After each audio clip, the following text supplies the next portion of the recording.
Uma alegria compartilhar a palavra de Deus e meditar na palavra de Deus.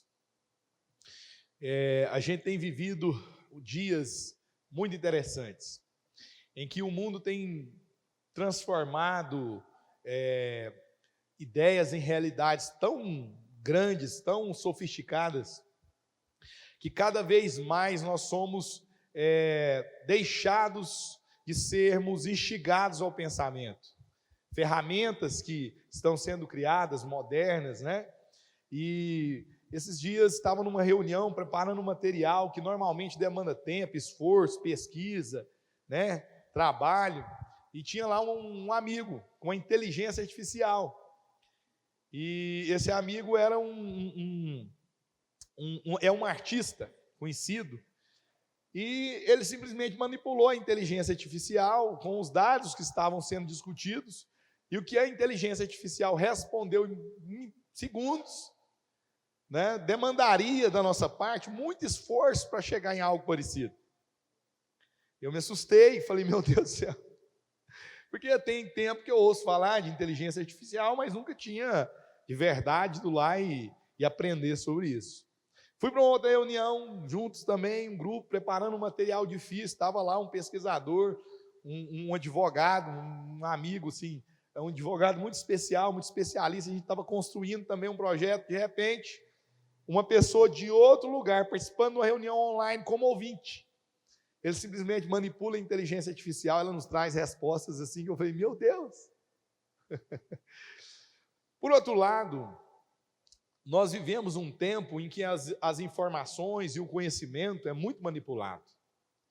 E se nós não prepararmos as nossas mentes, se nós não prepararmos a nova geração para ter acesso à alta cultura, para ter acesso aos textos clássicos, para ter acesso a conhecimentos importantes, nós vamos perder a capacidade crítica.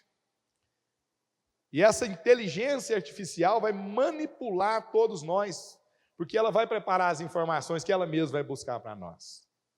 Entende isso? Então, nós temos um grande desafio hoje, porque o que está sendo construído e o que está sendo ofertado nas mídias, no celular que está nas nossas mãos, ainda que sejam ferramentas que nós precisamos aprender, precisamos dominar, né?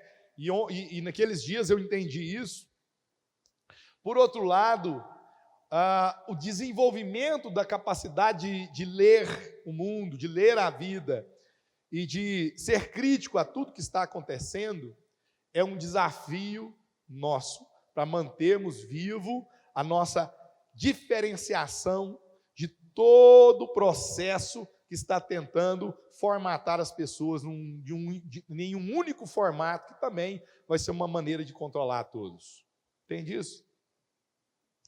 E a palavra de Deus é a contracultura. A palavra de Deus é um instrumento de enfrentarmos a cultura.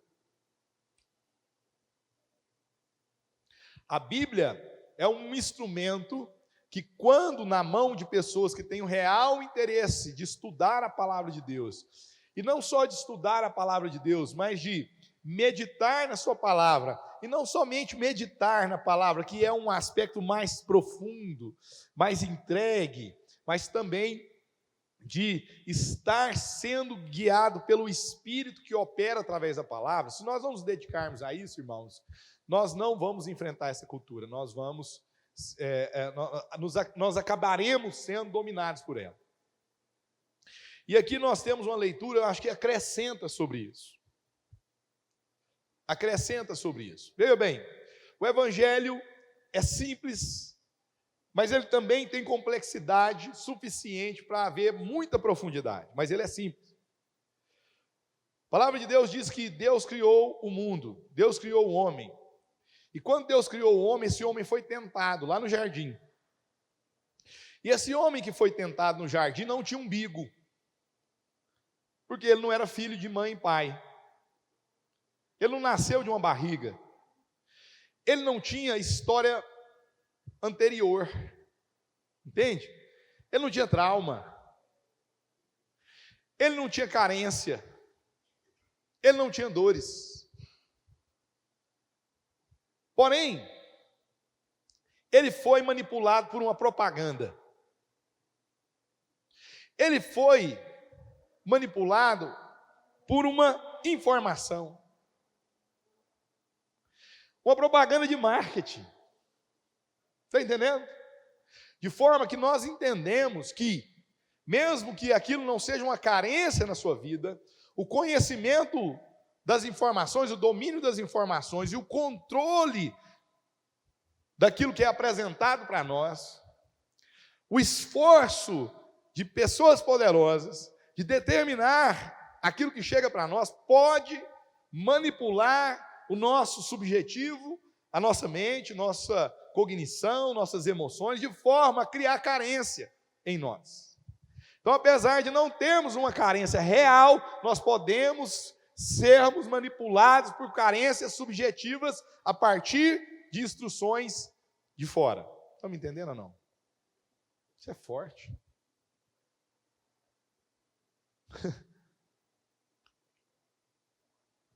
Eu e você já temos carências que não temos. Você está entendendo isso ou não? Eu e você já temos carências que não temos. Que não tem a ver com o abraço do pai, o afeto da mãe, uma dor vivida, um trauma. Tem a ver com aquilo que foi manipulado em nossas mentes. Já temos carência que não temos. Olha que coisa impressionante. Foi criada, foi gerada artificialmente. Foi isso que a serpente fez no jardim. E é interessante que a mulher agora olha para aquela, junto do homem passivo do seu lado, sem posicionamento, homem esse que recebeu as instruções e era o responsável por aquela mulher. Ela olha e vê que o fruto é agradável para se comer. Ela nunca comeu aquele fruto. Que tinha algo que mexia nos seus olhos. Entende? E de forma artificial caiu em tentação.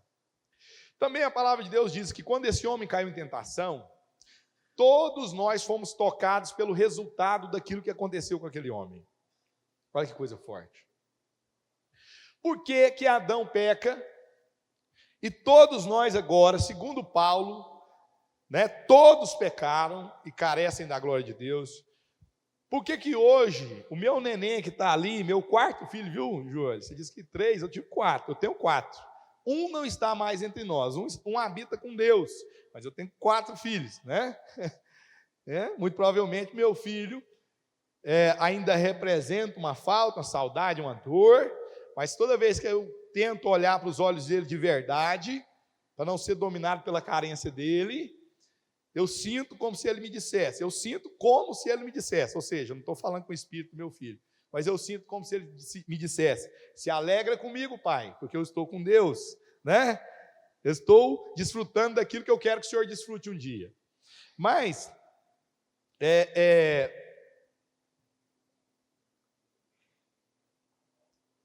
o meu filho já nasceu e está ali com 1 ano de idade.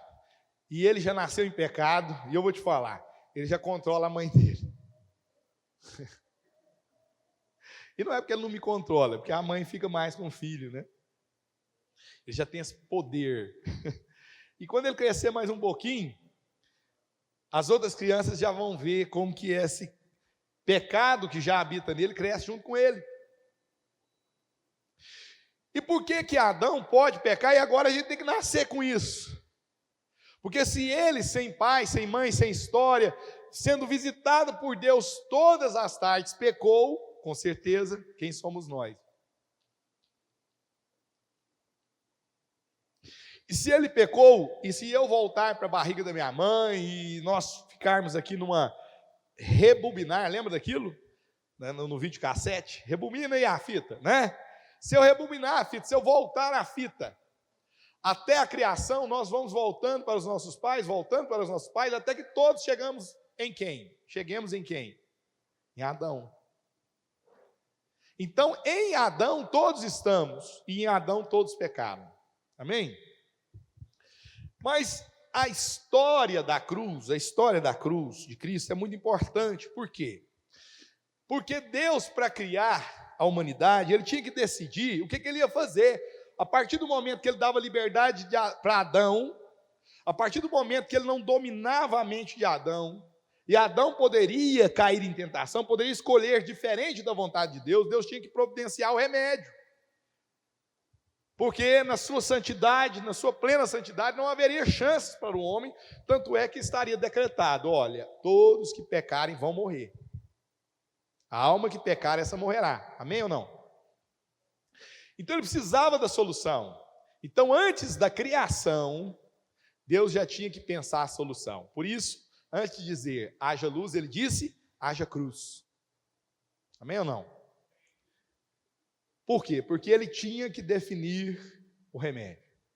Então, o plano de Deus foi a cruz. O plano eterno de Deus é a cruz. A sabedoria que os homens não conheceram, que se tivessem conhecido, nunca teriam matado o Rei da Glória, diz lá Paulo, no capítulo 2 de 1 Coríntios, é que Jesus, a cruz de Cristo, já estava no pensamento da criação. Está entendendo ou não? O plano eterno de Deus não era criar homens que não errassem. O plano eterno de Deus foi criar homens que pudessem ter a sua própria natureza e conhecer a sua grandeza e habitar na eternidade ao seu lado como uma pessoa. A coisa é tão profunda que Cristo é o cabeça da igreja. É que tem um personagem da Trindade estendido, porque Cristo agora, ele só é Cristo se for ele cabeça e nós o corpo, senão ele é só Jesus. Está entendendo o que eu estou falando?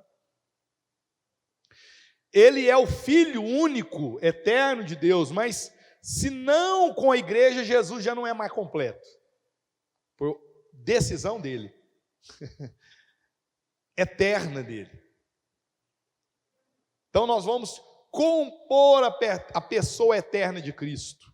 Nós vamos participar da eternidade numa perspectiva extremamente grande, poderosa e eterna, que nós não podemos nem entender. Por isso que é Cristo em vós a esperança da glória. Amém? Então, para isso, Deus definiu na eternidade, a Trindade definiu na eternidade, a vinda do Filho de Deus. Por isso que Pedro diz lá em 1 Pedro 1, 18 para frente, que vai falar que o sangue de Jesus é conhecido e tem efeito desde a eternidade, mas foi manifestado nos últimos tempos, que aí ele está falando lá da época dele, né, há 2000 anos atrás. Então o sangue de Jesus, que era conhecido na eternidade, foi manifestado há 2000 anos atrás, por amor de nós, foi revelado. Esse é o mistério revelado dos séculos e das gerações. Esse é o grande mistério que foi dado a conhecer, não conhecer pela leitura, não conhecer por informações, mas conhecer de forma introjetada, conhecer de forma apreendida profundamente, conhecer de forma interligada, conhecer de forma preenchida em nós, que é conhecer a Cristo, conhecer o saber de Deus, a sabedoria de Deus e o conhecimento de Deus. Entende isso? É um conhecimento vivenciado, experimentado. Então, Jesus, é esse homem nascido como homem, mas ele é Deus vindo a Maria, tomando a forma de homem, abrindo mão de onisciência, onipresença, onipotência, tornando-se, mesmo sendo Deus, ele tornando-se perfeitamente homem, para viver todos os desafios da humanidade. Por isso que Paulo diz que ele é o segundo Adão, ele é o último homem, o último Adão, né, o segundo homem, né, talvez eu tenha confundido a ordem dos fatores, mas é a mesma coisa. Ele é o segundo Adão. Entende? Ele é esse último Adão, esse segundo homem. O último Adão, o segundo homem. Por quê? Porque agora ele vem numa perspectiva de mais autoridade do que Adão. Presta atenção. Porque se Adão tinha a autoridade para sendo o nosso representante, porque todos estávamos nele, e todos sermos amaldiçoados pelo pecado. Agora, em Jesus Cristo, nós somos mortos e ressuscitados, por isso que é a doutrina da substituição. Por que Jesus poderia nos substituir na morte? E nele nós podermos vivermos eternamente, porque Jesus é a palavra de Deus. A palavra de Deus. Deus disse. Foi muito bonito o salmo lido, viu, Júlio, no começo, né? Só esqueci o nome do salmo. Salmo 29? Salmo bonito sobre a palavra de Deus, né? Às vezes a gente confunde os números do salmo. Mas bonito sobre a palavra de Deus, sobre Deus e a sua palavra. Então, tudo foi criado pela palavra. Veja bem, inteligência artificial, computador, tudo isso funciona a partir de palavras, de símbolos e signos. Sim ou não? Porque não existe nada que pode ser criado sem símbolos e signos, sem a energia da palavra. Entende? Se o mundo foi criado por uma mente, então essa mente criou a partir de signos e símbolos, ou seja, de uma palavra, de uma energia, de uma força da sua palavra, de uma ordem. E João, o evangelista, lá no Evangelho de João, capítulo 1, diz que Cristo, Jesus, o Senhor, o Filho de Deus é o Logos, é a palavra de Deus. Então, tudo isso foi criado quando Deus disse. E o que Deus disse? Deus disse Cristo. Ah, mas Deus disse haja luz, assim.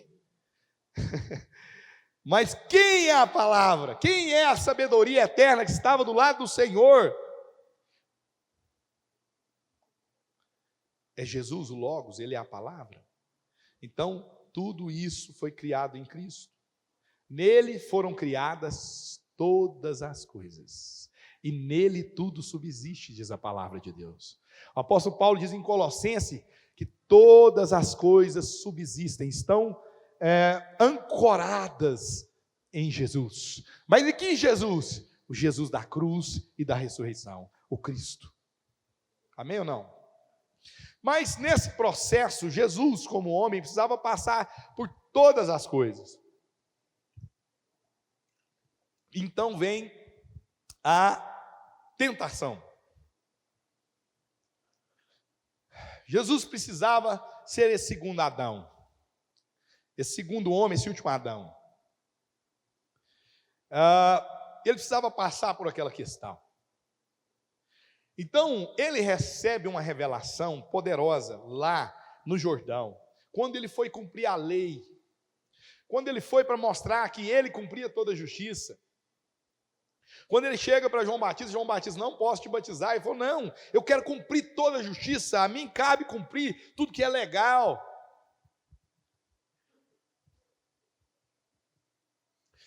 E aí ele é batizado, João entende aquilo, ele é batizado, então vem os céus se abrem, vem uma pomba, que é o Espírito Santo descendo sobre Jesus, e ele ouve uma voz desse céu que se abriu, dizendo assim, esse é o meu filho amado, em que eu tenho prazer, em que eu me comprazo. Que revelação profunda. Talvez na barriga da sua mãe, a sua mãe viu um anjo entrou no seu, o anjo Gabriel entrou no seu recinto e falou, Maria, você vai receber a promessa, você vai receber a manifestação de Deus, você vai gerar um filho do céu, você vai gerar o prometido, o Senhor.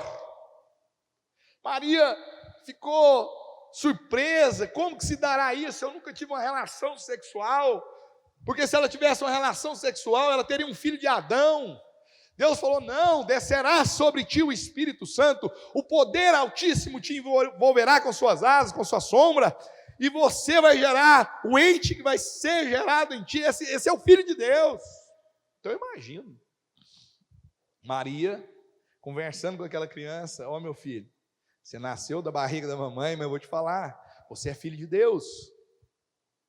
Imagina Jesus sendo criado nesse aspecto, Imagina Jesus sendo esse homem sem pecado, não tocado pelo pecado, e com o espírito vivo.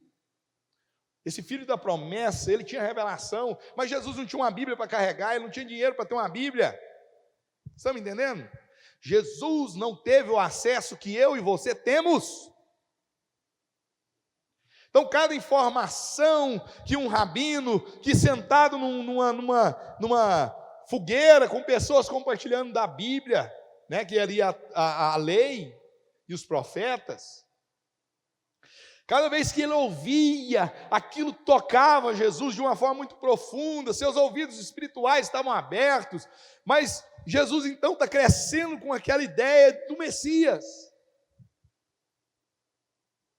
Mas quando ele vê do céu descer essa pomba, o Espírito, o poder do Espírito Santo vindo sobre ele, e também vindo a palavra de Deus, aquilo é uma revelação muito poderosa.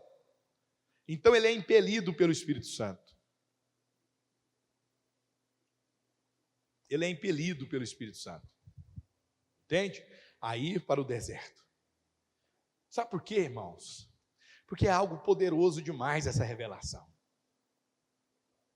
Porque é um momento na história de Jesus muito definitivo, muito poderoso. Agora ele ouviu uma voz, agora ele ouviu uma confirmação, e de repente ele vai para o deserto para ser tentado. Ele é impelido para o jejum.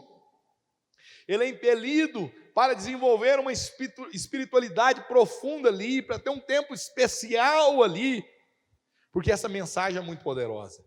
Sabe para que serve jejum, oração? Sabe para que serve a meditação na palavra? Sabe para que serve as práticas espirituais? Elas não servem para te dar nenhuma bênção. Elas servem, são necessárias para que você lide profundamente com a revelação que está em suas mãos aí. Para a revelação que veio do céu até nós. Para a revelação que o Espírito fala no seu coração. Entende isso?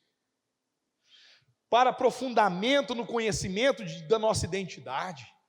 Para o aprofundamento das riquezas de Deus ofertadas para nós na sua cruz, na sua ressurreição. Amém ou não? Então Jesus vai. E é nesse lugar que nós chegamos aqui em Mateus capítulo 4. Então ele foi conduzido, impelido, como diz Marcos. Esse texto está nos 3 evangelhos que são semelhantes, que é Mateus, Marcos e Lucas. São 3 evangelhos muito semelhantes. Então, nós temos o evangelho de João, que é um evangelho um pouco mais espiritual, subjetivo, trabalha com uma profundidade. E nós temos esses 3 evangelhos que são muito semelhantes. Eles vão repetindo mesmos contextos, mesmas cenas. E essa cena, ela é só pincelada em Marcos, mas ela é profundamente descrita em Lucas, porém com uma ordem invertida nas últimas 2 tentações. Mas diz a palavra de Deus lá em Marcos que ele foi impelido. Ele foi levado, ele foi levado com profundidade, com força ao deserto para ser tentado. E aqui em Mateus diz que ele foi tentado nos últimos dias, mas lá os outros evangelhos vão trazendo essa tentação de forma constante, e ainda dizem que ela não parou aqui, que por um tempo, até tempo oportuno, o diabo deixou Jesus ali, mas que ele voltaria com tudo. Então ele foi conduzido pelo Espírito ao deserto para ser tentado, e tendo jejuado 40 dias e 40 noites, depois teve fome, e chegando-se a ele o tentador disse: se tu és o Filho de Deus, manda que essas pedras se tornem pães. Porém respondeu e disse: está escrito, nem só de pão viverá o homem, mas de toda a palavra que sai da boca de Deus. Veja bem, irmãos, a primeira tentação, presta atenção, deserto, falta. Deserto é falta. Esse texto é citado lá em Deuteronômio 8, onde o povo está no deserto, e Deus levou o povo para o deserto, onde ele sentiu falta. E aí o povo começa aquele frenesi, aquela angústia, aquela questão das suas faltas, e Deus envia o maná. para que o povo entendesse que não só de pão viverá o homem, mas da palavra de Deus, do compromisso de Deus, da palavra que Deus afirmou conosco, da aliança de Deus. Entende? Então, Jesus está ali com fome, sentindo falta. Então o diabo aparece e fala assim: transforma a pedra em pães, se tu és o Filho de Deus. O primeiro aspecto da tentação é uma tentação de identidade. É o questionamento de quem nós somos. Sabe qual é a diferença de tentação e provação? Tentação é tudo aquilo que quer questionar a sua identidade. Provação é a ação do diabo, é uma ação da vida a partir da sua carne, das suas concupiscências, das suas faltas, das minhas. É o processo onde nós somos desafiados a provar quem nós somos a partir do que fazemos. Entende? A tentação, ela vem porque tem coisas que nós temos capacidade de fazer. Mas às vezes a motivação de fazer isso que temos capacidade de fazer é querer provar quem nós somos. Eu já caí em tentação com os meus filhos. Às vezes corrigindo de forma fora do padrão, fora daquilo que produz saúde, fora daquilo que é bom, né? Às vezes sendo muito duro, sabe para quê? Para provar quem é o pai. Cair em tentação. Não é não? Às vezes você quer provar que é o marido, às vezes você quer provar que é a mulher, às vezes você quer provar que você é o chefe, às vezes você quer provar que você é fiel, às vezes você quer provar que você é bom, às vezes você quer provar que você está presente. Então, quando a motivação parte da dúvida de quem você é, você já caiu em tentação, porque todo aquele ato tem a força negativa das suas dúvidas, do seu questionamento, da sua identidade. E é essa a grande tentação. A grande tentação é: se você é filho de Deus, então faz o que você tem capacidade de fazer, mas faz fora da vontade de Deus, faz fora de uma palavra, faz fora de uma direção, faz fora da sabedoria. Entende isso? Por isso que o princípio da sabedoria é o temor do Senhor. Porque nós devíamos temer a Deus o suficiente para ver qual é a vontade de Deus para cada coisa na nossa vida. Quem é sábio? Aquele que teme o Senhor. Quem é sábio? Aquele que é alimentado pela palavra de Deus, pelo que Deus disse. Então, aquilo estava questionando aquela palavra ouvida: se tu és o Filho de Deus.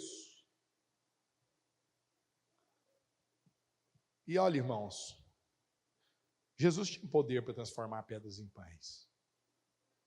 Jesus precisava de pão. Estava sentindo falta. Mas Jesus entendia que ele não poderia ser levado a fazer algo, mesmo que ele tivesse poder de fazer, se não fosse pela palavra. E aí ele cita o texto de Deuteronômio: nem só de pão viverá o homem, mas de toda palavra que procede da boca de Deus. Sabe, irmãos, carência ou gerada,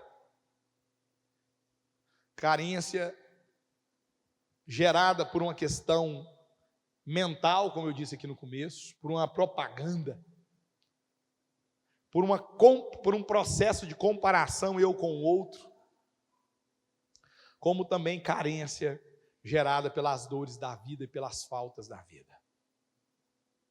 O que nós estamos sendo desafiados aqui é entender que nós cairemos em tentação todas as vezes que a carência de coisas que não temos, de faltas que sentimos, ou de faltas que foram geradas em nós, todas as vezes que essas carências levam a decisões, nós caímos em tentação.